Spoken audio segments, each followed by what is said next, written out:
ഇന്നുണ്ടല്ലോ നല്ലൊരു beans potato dry സബ്ജിയുടെ recipe ആയിട്ടാണ് ഞാൻ വന്നിരിക്കുന്നത്. ഇതിൻ്റെ പ്രത്യേകത എന്ന് പറഞ്ഞു കഴിഞ്ഞാൽ വളരെ വേഗത്തിൽ തന്നെ നമുക്കിത് തയ്യാറാക്കി എടുക്കാമെന്നുള്ളതാണ് കേട്ടോ. കുറേ അധികം ഇൻഗ്രീഡിയൻസ് ഒന്നുമില്ല. നമ്മൾ സാധാ വെജിറ്റബിൾ കറി വയ്ക്കുമ്പോൾ വെജിറ്റബിൾസ് കഴുകി നുറുക്കില്ലേ, അത് കൂടാതെ ചിലപ്പോൾ നമുക്ക് അതിൻ്റെ കൂടെ ഗാർലിക്, ഒനിയൻ ഇതൊക്കെ നമുക്ക് കട്ട് ചെയ്ത് റെഡിയാക്കേണ്ടി വരും. ഇതിലെന്ന് പറഞ്ഞാൽ വെജിറ്റബിൾസ് കട്ട് ചെയ്യേണ്ട സമയം മാത്രമേ നമുക്ക് കുറച്ച് പോവുള്ളൂ. പിന്നെ ബാക്കിയൊക്കെ എന്ന് പറഞ്ഞാൽ മസാലകളൊക്കെയാണ് കേട്ടോ. അപ്പോൾ എന്തായാലും വളരെ എളുപ്പത്തിലുള്ള ഈ ഒരു സബ്ജി എങ്ങനെ തയ്യാറാക്കാമെന്ന് വേഗം നമുക്ക് നോക്കിയിട്ട് വരാം. അപ്പോൾ നമുക്ക് ഈ ഒരു റെസിപ്പി തയ്യാറാക്കാൻ വേണ്ട ഇൻഗ്രീഡിയൻസ് എന്ന് പറയുന്നത് ബീൻസ്, അതുപോലെ തന്നെ പൊട്ടറ്റോ, പിന്നെ turmeric powder, coriander powder, chilli powder, cumin seeds, salt. അപ്പോൾ ഞാൻ ഈ ഒരു മസാലകളുണ്ടല്ലോ, അതായത് നമ്മളുടെ മഞ്ഞൾപ്പൊടി, മുളക് പൊടി, മല്ലിപ്പൊടി, ഇതിൽ മഞ്ഞൾപ്പൊടിയും മല്ലിപ്പൊടിയും 1/4 ടീസ്പൂൺ വീതവും മുളക് പൊടി ഒരു 3/4 ടീസ്പൂൺ വീതമാണ് കേട്ടോ എടുത്തിരിക്കുന്നത്. അപ്പോൾ നമ്മൾ എരിവിനനുസരിച്ച് വേണം ഈ ഒരു മുളക് പൊടി ചേർക്കാനായിട്ട്. ഞാനിതിന് മുമ്പത്തെ വീഡിയോയിൽ പറഞ്ഞിട്ടുണ്ട്, ഞാനിപ്പോൾ കറൻ്റ്ലി യൂസ് ചെയ്യുന്ന മുളക് പൊടി എന്ന് പറയുന്നത് വലിയ എരിവൊന്നും ഇല്ലാത്തതാണ്. അതുകൊണ്ട് തന്നെ നമുക്ക് ഇത്ര എടുക്കുന്നതിന് കുഴപ്പമില്ല. അപ്പോൾ നമുക്കിതിന് തയ്യാറാക്കാം. അതിനായിട്ട് ഞാൻ ഈ ഒരു പാത്രമാണ് എടുത്തിരിക്കുന്നത്. അപ്പോൾ അത് ആദ്യം ഒന്ന് കത്തിച്ച് കൊടുക്കട്ടെ ഗ്യാസ്. അപ്പോൾ കത്തിച്ചു. അതിന് ശേഷം നമുക്ക് ഇതിലേക്ക് എണ്ണ ഒഴിക്കാം. അപ്പോൾ ഇതിലേക്ക് സൺഫ്ലവർ ഓയിലാണ് കേട്ടോ ഒഴിക്കേണ്ടത്. അപ്പോൾ ആദ്യം അത് ഒഴിച്ച് കൊടുക്കുന്നുണ്ട്. കുറച്ച് ഒഴിക്കണുള്ളൂ ഇപ്പോൾ, പിന്നെ നമുക്ക് ആവശ്യമുണ്ടെങ്കിൽ പിന്നെ ഒഴിക്കാം. അപ്പോൾ എന്തായാലും ഇതൊന്ന് ചൂടായി വരട്ടെ. ആ സമയത്ത് നമുക്കിതിലേക്ക് ഫസ്റ്റ് ചേർക്കേണ്ടത് ജീരകമാണ് കേട്ടോ. അപ്പോൾ ജീരകം ചേർത്ത് കൊടുക്കാം. ഓയിൽ നന്നായി ചൂടായി വന്നിട്ട് അതിലേക്ക് ഞാൻ ജീരകം ചേർത്ത് കൊടുക്കണം. ജീരകം ഏകദേശം ഒരു ടീസ്പൂണിൻ്റെ അടുത്തുണ്ട് കേട്ടോ. അപ്പോൾ ജീരകം ചേർത്തതിന് ശേഷം നെക്സ്റ്റ് ചേർക്കേണ്ടത് പൊട്ടറ്റോ ആണ്. അപ്പോൾ പൊട്ടറ്റോ ഞാൻ ഇതിലേക്ക് ചേർത്ത് കൊടുക്കുകയാണ്. ജീരകം നന്നായി മൂത്ത് വന്നിട്ടുണ്ട്. പൊട്ടറ്റോ ചേർത്തിട്ട് നന്നായിട്ട് ഇളക്കി കൊടുക്കുക. കുറച്ച് നേരം ഇതുപോലെ ഇളക്കി കൊടുക്കേണ്ടിരിക്കുക.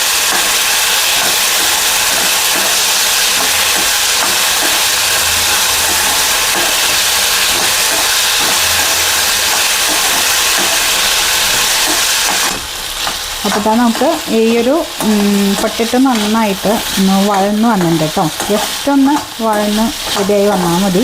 ഇനി നമുക്കതിലേക്ക് ചേർത്ത് കൊടുക്കേണ്ടത് ബീൻസാണ്. അപ്പോൾ ബീൻസ് ഇനി ചേർത്ത് കൊടുക്കാം. ബീൻസ് ഞാൻ അതിലേക്ക് ചേർക്കുകയാണ്. ബീൻസ് ചേർത്ത് നന്നായിട്ടൊന്ന് ഇളക്കാം. ഇളക്കി യോജിപ്പിച്ചതിന് ശേഷം നമുക്ക് ഇതിലേക്ക് മസാലയും ഉപ്പൊക്കെ ചേർത്ത് കൊടുക്കാം. ഞാൻ നന്നായിട്ടൊന്ന് ഇളക്കി റെഡിയാക്കി എടുക്കട്ടെ.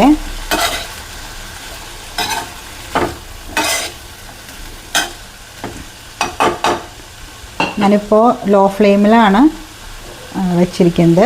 ഒന്ന് മീഡിയം ഫ്ലെയിമിലേക്ക് ആക്കണ്ട്. ഇനി നമുക്ക് ഇതിലേക്ക് മസാലകൾ ചേർത്ത് വെക്കാം. മഞ്ഞൾപ്പൊടിയും മുളക് പൊടിയും മല്ലിപ്പൊടിയും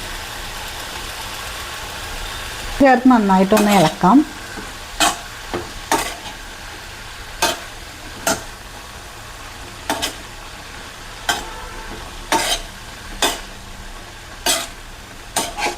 നമുക്കിതിലേക്ക് ഉപ്പ് ചേർത്ത് കൊടുക്കാം.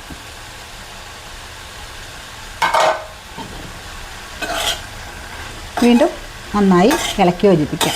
ഉപ്പ് ആവശ്യമുണ്ടെങ്കിൽ ഇനിയും ചേർക്കാം കേട്ടോ. ഞാനിപ്പോൾ കുറച്ചെടുത്തിട്ടുള്ളൂ, നോക്കിയിട്ട് എടുക്കാമെന്ന് വിചാരിച്ചിട്ട്. അപ്പോൾ ഇതിനി നമുക്ക് അടച്ചു വെച്ച് വേവിക്കണം. അതിന് മുമ്പായിട്ട് ഇത് വേവിക്കാനായിട്ട് തുള്ളി വെള്ളം ഇങ്ങനെ തളിച്ചു കൊടുക്കില്ലേ, അതുപോലെ ജസ്റ്റ് ഒന്ന് ഒഴിച്ചു കൊടുക്കാം കേട്ടോ. എന്നിട്ടൊന്ന് ഇളക്കിയിട്ട് നമുക്ക് അടച്ചു വെച്ചിട്ട് ഇത് വേവിക്കാം.